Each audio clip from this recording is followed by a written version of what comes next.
আপনারা এখন স্ক্রিনে দেখতে পাররা কাঠাখাল জাংশনের একটা পার্ট যেখান থেকে লাইন ডিভাইড হয়ে যায়। একটা লাইন যায় গিয়া ভৈরবীর দিকে আর একটা এই যায় শিলচরের দিকে, মানে অরুণাচল জাংশনের দিকে। তো এই জায়গার মধ্যে হঠাৎ দেখতে পাইলাম শিলচর গুয়াহাটি এক্সপ্রেস ক্রস করে, তখন দুপুরে সম্ভবত 1টা বাজের, আর তখনই ক্রস করাত আসিল। তো এই ট্রেনটারে আইসিএফ থেকে এলএসবিফিকেশন করার নোটিস, লেটার, এটা অনেক আগেই সাবমিট করা হয়েছে। দেখা যাক কবে পর্যন্ত করা হয়। এমনি তো ম্যাক্সিমাম ট্রেনই যেগুলো শিলচর থেকে চলে লং ডিস্টেন্সের, এগুলারে এলএসবিফাই করা হয়ে গেছে। শুধুমাত্র এই ট্রেনটাই বাকি রয়েছে।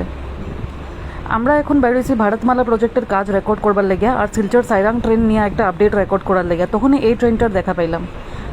তো আপনারা ভিডিওটা এন্ডিং পর্যন্ত দেখবা, এখানে আমরা এটার ক্রসিংটা রেকর্ড করছি। আর নেক্সট ভিডিওতে বাকিগুলো আপডেট শেয়ার করবো। পেজটারে ফলো করতে ভুলবে না।